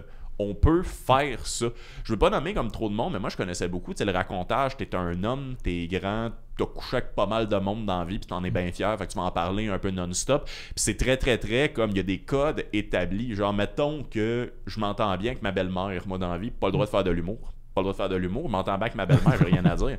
Mettons que moi j'adore ça, aller aux pommes avec ma blonde, pas le droit de faire de l'humour. C'est pas le fun aller aux pommes avec sa blonde, c'est la pire affaire pour un humoriste. Là. Je veux dire, ça a alimenté un gala sur 2 pendant littéralement 2 décennies. Là, genre. Fait que tu sais, genre, j'ai longtemps eu ce rapport-là avec l'humour de comme, hey, ça me rejoint pas tout, genre comme ce que vous dites, mais j'adore le média, j'adore comme ce qui se passe, j'adore le fait que vous me faites rire. Moi, j'ai connu aussi les premières années, mettons, de Jean-Thomas Jobin, les Denis, quand ils se faisaient boo off de stage des galas, mais que c'était comme, oh shit, c'est nouveau, genre. Fait que tu sais, ce rapport de différence-là a fait que j'ai pu embarquer là-dedans. Et je pense que tu fais ça aussi, à ta manière. Je pense que tu apportes quand même une espèce de notion de différence qui fait que les gens peuvent embarquer, que tu proposes quelque chose de différent, mais quelque chose d'accessible. Fait que j'ai fini ça en compliment parce que j'ai complètement oublié de pourquoi je suis en train de monter cette longue histoire-là. Mon concerto fait pas aussi effet que je voudrais aujourd'hui. Il y a quelque chose que je voulais parler aussi, parce qu'on parle aussi de l'aspect économique de la situation, mais... Toi, en théorie, tu as une job de jour. Oui, ça, en théorie, j'ai une job de jour. Parce que j'ai été vraiment privilégié pendant la pandémie. J'ai changé de travail. Puis le travail que je fais, il est mandaté. Fait que j'ai des mandats des fois par année qui me sont proposés. OK. Fait que je peux prendre un mandat de 1 semaine, 2 semaines, des mois en tant que tel. Fait que quand j'ai besoin d'argent, je les prends. Quand j'ai pas besoin d'argent, je les prends pas. Fait que vu que je suis syndiqué en plus, c'est pas grave si je les prends pas. Fait que je suis vraiment très privilégié dans ce métier-là en tant que tel pour ce que je veux faire avec l'humour. Mais t'es seulement payé quand t'as des contrats, dans le fond. Exactement. Sinon, j'ai pas d'assurance, j'ai pas rien, j'ai pas quoi que ce soit de bénéfice. Là. Fait que quand je suis pas là-dessus en tant que tel, je suis vraiment juste à moi-même. Fait que pour ça, c'est ça, ça me permet de vraiment plus focusser sur l'humour. Puis c'est une job qui est quand même assez bien payée. Fait que quand je fais des contrats, je peux mettre de l'argent de côté. Fait que ça me permet de vivre pendant ce temps-là avec l'humour. Puis l'humour, ça, je commence à faire un petit peu assez d'argent pour que ça devienne pas nécessairement intéressant d'être à temps plein parce que j'ai pas encore fait un mois qui permettrait de payer mes dépenses complètes. Mais pas loin. Peut-être dans mon meilleur mois, j'aurais peut-être été payer mes affaires, mais pas mon épicerie, mettons. Je comprends. J'aurais pu payer mon loyer, peut-être mon auto. C'était le but du documentaire, en passant. Je sais pas si tu savais. Le but, c'était vraiment juste, on fait une série de shows que personne nous a demandé de faire, mais on est capable de payer tous nos loyers avec ça. Genre. C'est fou, pareil, de faire un film ou une web-série, en fait, dépendamment de comment vous l'avez écouté, genre, pour essentiellement que tout le monde fasse 750 piastres. C'est ça l'objectif, c'est ça nos rêves. Excuse-moi, je t'ai coupé. Mais non, c'est ça. Puis moi, c'est ça. Présentement, en humour, c'est ça. C'est juste correct, mais ça va toujours... Quasiment tous les mois, c'est tout le temps un petit peu plus. Puis moi, en plus, j'ai eu le réflexe depuis que j'ai commencé, parce que des fois, on se fait payer en argent, des fois, on se fait payer transfert Interact par chèque. Quand je me faisais payer en argent, je le mettais tout le temps de côté. Je le mettais dans ma petite enveloppe. Tu as un cash chez toi? Ouais, j'ai un petit bloc de cash de comme toutes les fois que je me suis fait payer cash. Je me disais comme, je suis rendu avec ce montant-là. Puis en plus, c'est comme peut-être un show sur 3, un show sur 4 qu'on est payé de cash. Fait que c'est peut-être un quart de ce que j'ai vraiment fait en humour depuis le début. C'est le fun. Fait que c'est quand même le fun. Mais là, ça me donne c'est comme mon fond de sécurité. De sécurité, de vraiment, si ça va mal, je m'en vais piger là-dedans. Mais j'ai de l'argent de côté ailleurs aussi, là, avec tout ce que j'ai fait ailleurs. C'est vraiment cool, mais non, ça, moi, j'aimais ça de mettre cet argent-là. Puis comme j'y touche pas, je le mets juste là, même si je veux faire des dépenses, à la limite, dépense avec ton autre argent. Mais celle-là, tu y touches pas jusqu'au temps que tu ailles le montant que tu veux avoir. Que j'ai même pas encore établi, c'est quoi. Tantôt, tu m'as parlé que l'humour a toujours fait partie de ta vie c'est vrai, en tant que tel. Puis j'ai connecté en fait avec ça. Fait que merci pour les émotions. Parce que moi aussi, l'humour a tout le temps fait partie de ma vie. Je l'ai tout le temps apprécié, mais c'était quand même... C'est plus récent. Ça va faire une dizaine d'années bientôt que, mettons, je me vois faire ça parce que je trouve que l'offre se diversifie. Mais la question, en fait, c'est que on était parti de... Si je voulais lâcher l'humour. Si tu allais reconsidérer lâcher l'humour, parce que je suis quelqu'un qui fait beaucoup d'anxiété aussi, fait qu'il y a des moments où je me pose la question, là, comment ça fait que je suis pas comptable, tabarnak, genre, mais comme... C'était pas exactement dans l'optique où, genre, t'aimes l'humour, ça c'est assez inconditionnel. C'est plus comme... Est-ce que ça te satisfait ta situation en ce moment? Es-tu capable au quotidien d'être heureuse de comme qu'est-ce qui se passe, ou t'es tout le temps dans j'aimerais ça en avoir plus? Parce que, non, je suis toute heureuse présentement parce que justement, je suis capable de faire, mettons, je travaille un peu, après ça, je travaille plus, puis je suis capable d'être 100% là-dedans. Parce que je sais pas pourquoi, moi, j'aime vraiment, pas nécessairement rien faire, entre guillemets, mais comme avoir mes journées libres complètement, de pouvoir faire ce que je veux de ma journée. Puis c'est ce que l'humour permet, même si on a des shows le soir qui nous bookent des places, j'adore faire des shows, fait que c'est pas grave. Puis pendant la journée, c'est comme je décide si j'écris ou si j'écris pas, puis c'est moi qui paye pour ça si je le fais pas. Absolument. Fait que ça, j'adore ça. Pour moi, c'est quelque chose que... C'est mon rêve en tant que tel de pouvoir faire ça vraiment à temps plein en soi. Fait que j'aimerais ça d'en avoir plus pour pouvoir vivre complètement de ça. Mais présentement, je suis à un moment qui est bien parce que c'est ça, je suis capable de partir de un à l'autre. Mais ça pourrait s'arrêter parce que là, moi, je suis des mandats, mais vu que j'en refuse des fois, mon ancienneté baisse, fait que là, il m'en propose moins. Fait que là, à un moment donné, je viens que, comme, OK, là, ben là, j'ai plus d'argent. À un moment donné, il faut que je fasse de quoi, il faut que j'aille à la limite postuler ailleurs ou quoi que ce soit, fait que recommencer qu'une job à temps plein. Fait qu'à ce moment-là, il faudrait que je recommence une job à temps plein, mais ça devient difficile de concilier le travail à temps plein puis des shows d'humour. Surtout en tant que tel, au point où je suis rendu, parce que j'en ai quand même assez par semaine. Des fois, j'en ai éloigné à Gatineau, au Québec, des choses comme ça. Il faut que je me prévoie ma journée quasiment entière pour ça. On peut pas nécessairement des fois faire ça d'un bout à l'autre en partant à 5 heures le soir. Là, ça se fait pas vraiment. Fait que oui, je suis quand même à un moment où est-ce que je suis heureux, juste un moment où est-ce que je je pourrais rester comme ça indéfiniment, puis je serais heureuse là-dedans, parce que ça me permet de concilier les deux, mais c'est ça, faudrait que ça reste de façon permanente comme ça pour que ça puisse être le cas. Je comprends. C'est vraiment pas quelque chose qu'il faut prendre pour acquis, littéralement. Non, c'est ça, parce que c'est ça, comme je pensais à la limite avoir des mandats en janvier, puis finalement, j'en ai pas eu. OK. Fait que là, quand même, je suis correct, j'ai encore en masse d'argent de côté, fait que c'est vraiment pas stressant, j'ai encore quelques mois devant moi. OK. Fait que c'est sûr que ça manque. Je suis quand même angoissé comme ça, je suis une personne anxieuse, fait que j'angoisse pour l'avenir par rapport à ça, mais j'essaie de me dire, je dealerai avec ça rendu là. Ben oui, mais c'est compliqué comme phrase. Ouais. Ben, j'ai peut-être le goût qu'on en parle, en fait, parce que moi, j'aime bien parler d'argent. En fait, je trouve qu'il y a un tabou, en fait, de ce côté-là. Puis dans tous vos jobs, en fait, je vous recommande de parler d'argent. C'est très pro-patronat, la règle de comme c'est malaisant de parler d'argent. C'est malaisant pour ceux qui vous payent. Parce que généralement, ça souligne des problèmes. Il y a une espèce de complexe, pas juste en humour, je trouve, dans le milieu des arts, d'avoir une autre job. Puis moi, je trouve ça malaisant. Honnêtement, je trouve ça malaisant qu'il y ait cette espèce de fermeture-là par rapport à juste comme avoir de l'argent pour avoir une sécurité financière et par conséquent un peu une sécurité mentale. Tu sais, un sentiment de sécurité, en fait, genre parce que moi, j'ai vu la différence sur la qualité des devoirs à l'ENH, mettons, entre ceux qui se faisaient payer l'école par leurs parents et ceux qui devaient travailler 30 heures en même temps. Genre, c'est avoir de l'argent, c'est sécurisant. Puis il y a beaucoup de monde qui disent que genre faut que tu lâches ta job coûte que coûte parce que ça t'éloigne de ton rêve. Vraiment, ton rêve c'est un autre job. Là. Fait que tu sais, genre comme ramener les pendules à l'heure aussi. Mais deuxièmement, de savoir que tu vas être quand même capable de payer ton loyer, payer ton char, payer ta bouffe. Le fait de pouvoir comme dormir avec un toit puis de pouvoir manger. Day to day, ça aide à écrire des meilleurs jokes, moi je pense. Qu'est-ce que t'en penses? Non, je suis d'accord avec toi aussi. Je pense que oui, c'est important. Moi, c'est pour ça que j'ai gardé ma job de jour longtemps aussi. Puis techniquement, je la garde encore. Là. Si on m'offre des mandats, je vais les prendre tout de suite. Parce que ça, moi, j'ai besoin de ce confort-là aussi. J'ai besoin de savoir que je suis capable de payer mes affaires. J'ai un auto en plus qui est un paiement de plus en tant que tel, que des fois, on n'a pas nécessairement besoin à Montréal, mais vu que je suis une personne de région en tant que tel, j'y retourne assez souvent, fait que c'est beaucoup plus d'adon. Puis de toute façon, des fois, avec les shows d'humour, c'est nécessaire un auto. Là. Pour l'avoir vécu récemment, j'ai passé mon permis de conduire à 32 ans. Je suis un gamin, les chums. Pour de vrai, une auto, c'est très, très, très utile. Genre, comme... Très d'adon. Ça, même des fois, des shows. Moi, je suis dans le fin fond de Montréal-Est. Montréal-Est. Jérémy Larouche me taperait ses doigts si je dirais ça. Je suis dans Rosemont. Fait que je suis pas en tout dans Montréal-Est. C'est tellement niché ce que tu viens de dire. J'avoue que c'est très très niché. Fait que s'il écoute, il va bien rire, mais je pense pas, il doit être occupé à faire. Pour ceux qui ne comprennent pas, faites de l'humour pendant genre 5 ans, puis un an donné, ça va être drôle. Là, c'est ça. Mais fait que non, ça, je suis dans le fin fond de Rosemont. Fait que juste, mettons, aller à Verdun, en auto, ça prend 20-30 minutes, mettons, le faire. Mais en transport en commun, ça me prend 1h30, quasiment 2 heures. Fait que c'est pas... Si j'ai une job de jour, c'est impossible. Mais si j'en ai pas, là, c'est possible. Mais si j'en ai pas, j'ai pas d'argent. Fait que je peux pas. Fait que c'est comme le contrepartie de comme, OK, il me faut un certain confort là-dedans. Absolument. Fait que moi, mon confort, ça a été d'aller avec l'auto. Mais c'est ça, avec mon confort, j'ai besoin d'argent. Fait que j'ai besoin de travailler. Mais je pense que ça l'aide aussi de travailler parce que ça met ta tête ailleurs. Ça te met ta tête dans d'autres choses. Fait que ça permet de plus se focusser aussi parce que maintenant, quand tu as juste la tête là-dedans, tu finis par juste être... C'est un bon point pour de vrai. Moi, je t'éclaire comme un malpoli. Non, mais c'est un très bon point, en fait. T'sais, moi, j'utilise souvent l'exemple de comme ça prend des amis qui n'ont pas rapport avec l'humour. Je parle souvent de ma blonde, en fait, même que les gens ne comprennent pas pourquoi ma blonde ne vient pas voir les spectacles. Moi, je une très bonne raison. Elle déteste le stand-up.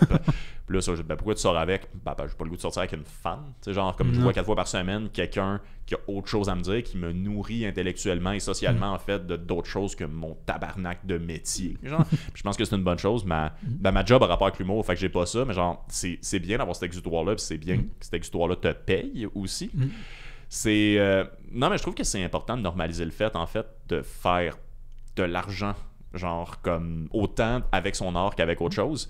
Toi, je trouve ça particulier parce que on a parlé des tokens, je trouve ça drôle parce que ça me revient tantôt.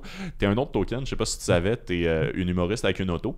C'est utile. C'est pour de vrai, j'ai une liste d'humoristes avec une auto, puis j'ai une liste d'humoristes smart avec une auto. Oui, il y a 2 listes. Puis ça, c'est à quel point vous êtes rare.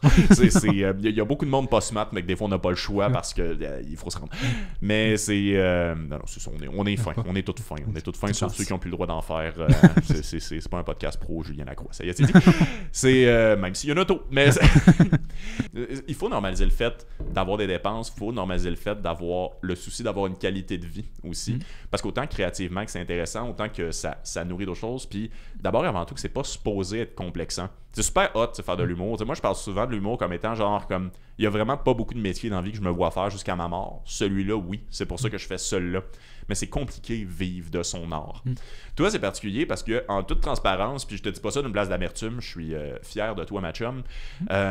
En ce moment, tu as une envolée qui est clairement comme meilleure et plus pointue que la mienne. T'sais, on te propose des choses. J'avais pas vu ça.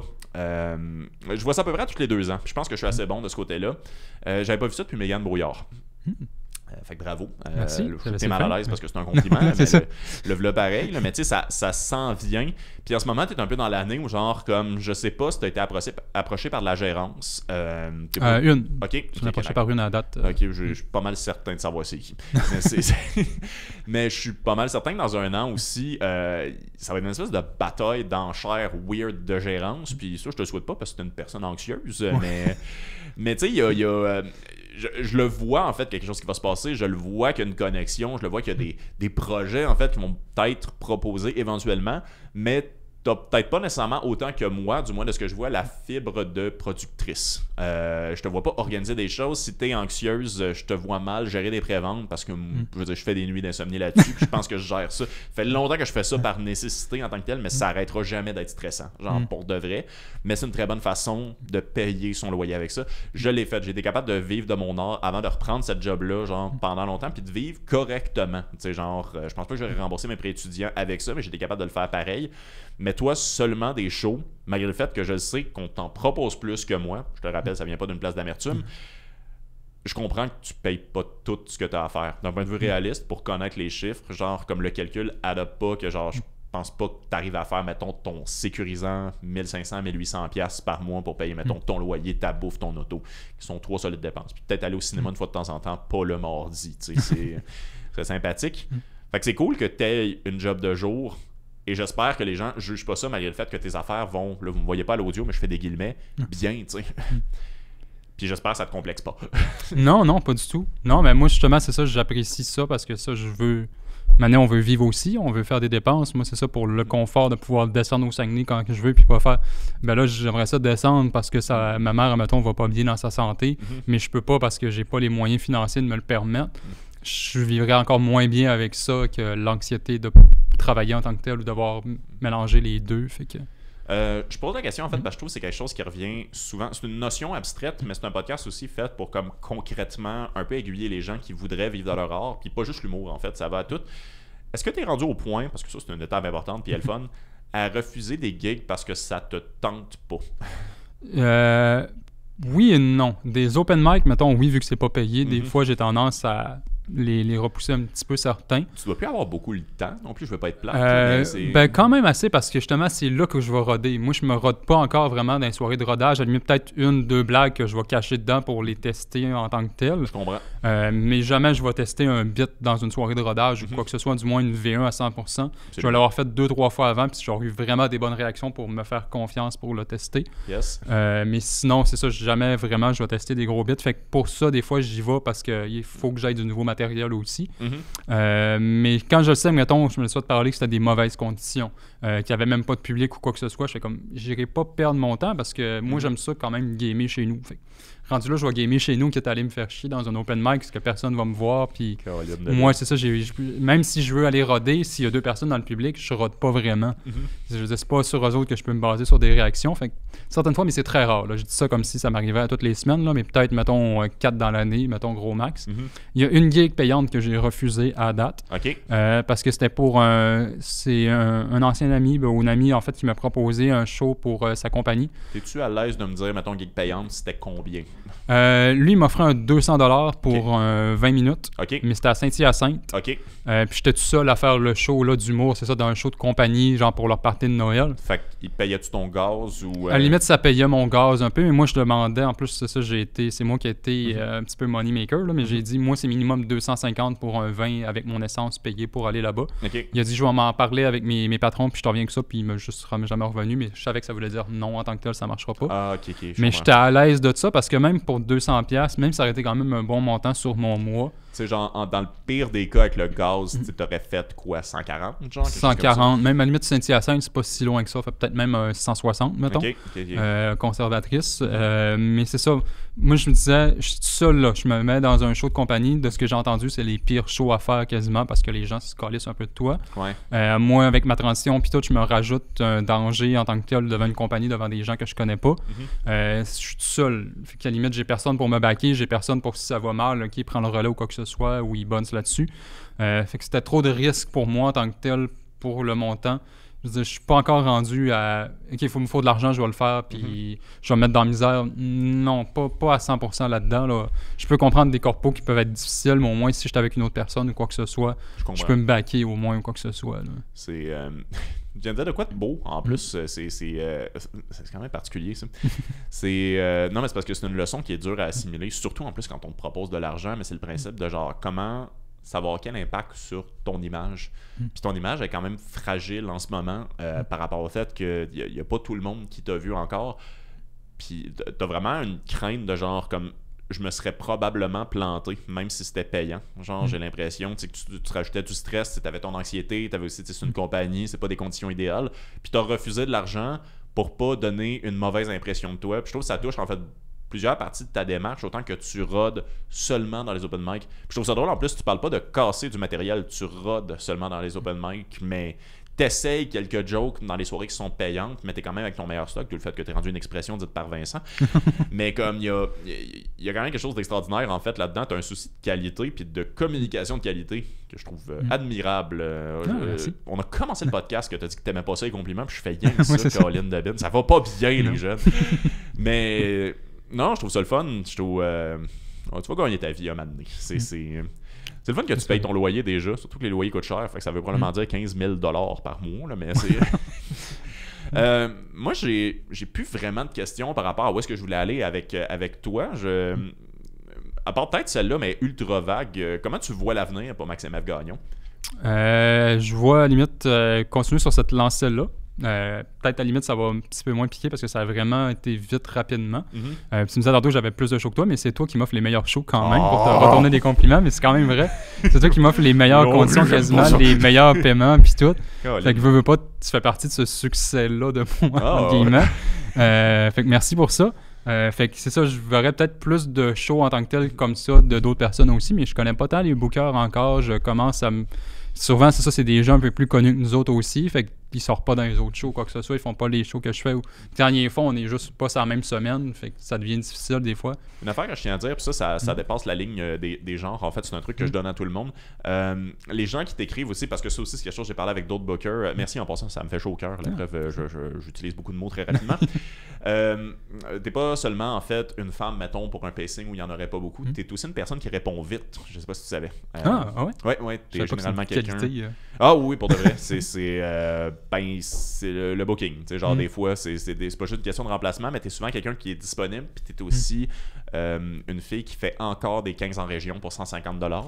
C'est les shows les plus payants. Oui, ben, let's go. Ben, tu vas probablement faire ton headline avant la fin de l'année. Ton premier headline, je suis pas mal sûr et certain. Demande à Charles Fortier, en fait. Tu dois être rendu là à Québec. Ouais, ben, je suis là, c'est ça, avec JP Gay aussi qui font ça. Il me l'a dit. C'est clair qu'on te donne les tant que tel pour ça, pour ce printemps-ci. Mais vu que c'est Québec, j'attends que ça soit un petit peu plus la fin de l'hiver. Parce que j'aime pas tant, vu que je suis anxieux, j'aime pas chauffer quand c'est l'hiver. C'est pour ça que j'attends des fois, comme j'ai entendu pour. On m'a demandé de parler à Comédia aussi avec. J'ai oublié son nom, Josiane. Jessica Diane. Jessica. T'as mélangé le prénom puis le nom de famille. C'est ça, j'ai comme. Puis, mais c'est ça, comme là, j'ai fait, je vais attendre, parce que d'un coup, quand elle me dit du booking, moi, j'ai de la misère à dire non, justement, du booking payant. Fait que là, si on m'offre ça en janvier, février, je vais juste être stressé que le maudit pour faire la route. Fait que je préfère attendre un peu. Mais c'est ça.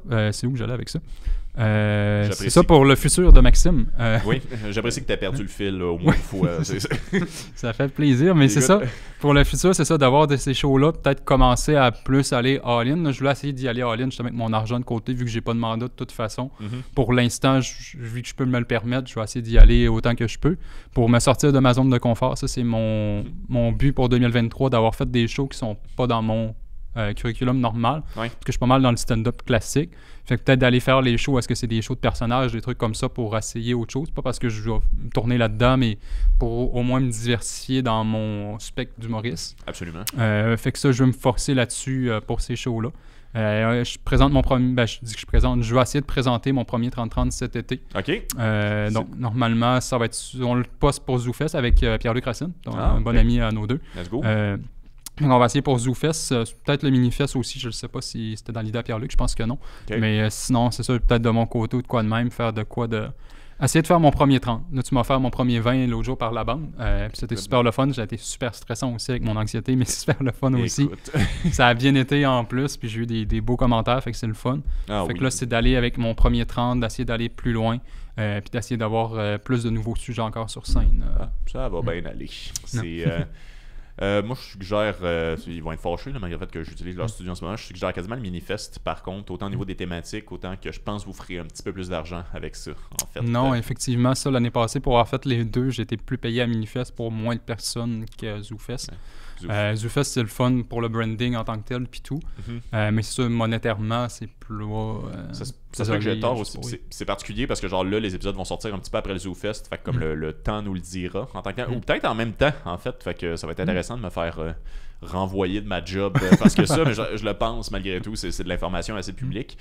ZooFest, en fait, je participe aussi à chaque année. C'est quelque chose qui marche un petit peu plus avec les shows thématiques parce qu'il y a tellement de spectacles que j'ai l'impression qu'autant ceux qui sont poussés que ceux qui sont partagés, c'est ceux qui sortent un peu du lot en termes de c'est qui. Puis les 30-30, c'est pas mal le mal-aimé de la programmation du début à la fin. Là. Il y a du monde qui, je veux dire, font des galas juste pour eux depuis 4 ans qui font leur 30-30 au ZooFest, puis ça se ramasse avec très peu de billets de gens qui ont payé, actually. Fait que c'est un petit conseil que je donne en fait à peu importe qui écoute ça puis veut se lancer dans un festival et toi, parce que t'es dans une pièce avec moi puis je te jase. Ouais, Minifest, en fait, je trouve qu'ils ont une cœur à bonne place. Puis là, ils viennent de passer le stade où ils ont droit à plein de subventions parce que ça fait plus que 3 ans qu'ils existent. Fait que du cash, je te souhaite du cash, on en parle depuis tantôt. Tu penses-tu animer une soirée éventuellement? Non, pas vraiment, parce que c'est ça, ça me stresse beaucoup. Moi, je suis pas stressé avant les shows, mais je suis stressé 5 minutes avant de monter sur scène. Je comprends. C'est là que j'ai mon gros stress, mes crises de panique, des fois qui embarquent aussi. En même temps, t'es la fille que je connais qui cale un gourou juste avant de monter sur scène. Je le fais plus, ça. Je le faisais avant, j'ai arrêté en octobre de faire ça, justement. Puis de toute façon, je les calais pas. Moi, je bois ça en genre 4 heures de temps, mon petit gourou de 250 millilitres. Je sais, c'est juste comme, c'est genre, j'ai fait 33 ans que je roule ça de l'anxiété. Je te dis, ça fait pas partie de la solution. Non, mais ça, c'est parce qu'en plus, c'est ça, vu que mon anxiété, je fumais beaucoup de potes à ce moment-là. Oui. Fait que là, ça m'aidait à me regagner mon énergie parce que quand tu fumes, t'as tendance à être sur des downs, des fois de fatigue. C'est vrai. Fait que là, vu que j'ai arrêté les deux, ça m'a beaucoup aidé là-dessus. Mais non, c'est ça. Puis animer en tant que tel, vu que je trouve que c'est tout le temps le stress qui revient à toutes les fois de comme, OK, il faut que je les présente. Si ça s'est mal passé pour un humoriste, il faut que j'essaie de rebondir là-dessus. Fait que tout le temps, c'est quoi que ça doit être le fun à m'amener à avoir ce stress de performance-là puis de le réussir tout le temps. Fait que peut-être à un moment donné, mais à court, moyen terme, je le vois pas vraiment. Cool. J'avais peur que tu dises à ce moment-là, pour l'avenir, avoir le goût d'arrêter. Non, je trouve que tu es un bon exemple, en fait, de ce côté-là. Je vais commencer à en parler au monde, je vais le dire tout de suite. Je pense que c'est normal de douter une fois de temps en temps, puis je trouve que ça communique aussi le fait que c'est encore quelque chose qui est important pour toi. Tu sais, autant le stress de 5 minutes avant de monter sur scène, si tu t'en crisserais, tu stresserais pas. Genre, comme, fait que c'est important pour toi, mais autant le fait de vouloir tout arrêter, des fois, c'est une question que c'est important pour toi, mais est-ce que ça l'est à un point où, genre, comme, est-ce que je le fais bien, est-ce que je devrais arrêter et faire autre chose plutôt que mal le faire en tant que tel? Fait que, petit conseil à la petite jeunesse, si vous avez le goût d'arrêter, si vous en faites déjà depuis un certain temps, ce que je vous conseille, c'est que c'est pas con comme sentiment, mais comme essayez-le pour de vrai avant de prendre votre décision. Tu sais, genre, comme faites un gros move, comme aller en Gaspésie avec un parfait inconnu. Puis si c'est de la pure marde, genre essayez 3-4 shows, essayez vraiment comme d'en faire pendant une période où vous êtes comme plus disponible, puis si vraiment c'est pas le fun du début à la fin, ben ouais, à ce moment-là, peut-être que c'était pas le bon métier, puis c'est correct. Vous êtes peut-être capoté à être comptable aussi, genre, ça c'est ma vision romantique du truc. J'espère qu'il y a des comptables qui trippent autant sur les chiffres puis les impôts que nous, on tripe sur l'humour. Ça aide beaucoup à normaliser le métier, ça. Je crois ça pour tous les métiers sauf Subway. Mais c'est des artistes aussi. Ben oui, effectivement. Artistes, t'as raison. Parce que c'est le même métier. C'est pour ça que je croyais pas. C'était trop similaire, fait que je voyais pas les différences. Maxime, excuse-moi, merci beaucoup d'être venu. C'était full le fun. Merci de l'invitation, surtout. Je t'inviterai à te plugger. Ça fait plaisir, Colin Devine. Je t'inviterai à te plugger, mais c'est comme compliqué parce que ça risque de sortir en comme août à peu près, cette histoire-là. Fait que t'as-tu quelque chose d'intemporel qui vaut la peine de jaser? Instagram, TikTok. Les réseaux sociaux, si j'ai de quoi à ce moment-là en août qui s'en vient ou juillet pour le ZooFest ou quoi que ce soit, ça va être de me suivre là, puis je vais le publier certainement pour ça. Nice. C'était roulé, mais pas sur l'or. Puis j'ai trouvé ça intéressant. Salut tout le monde. Bye.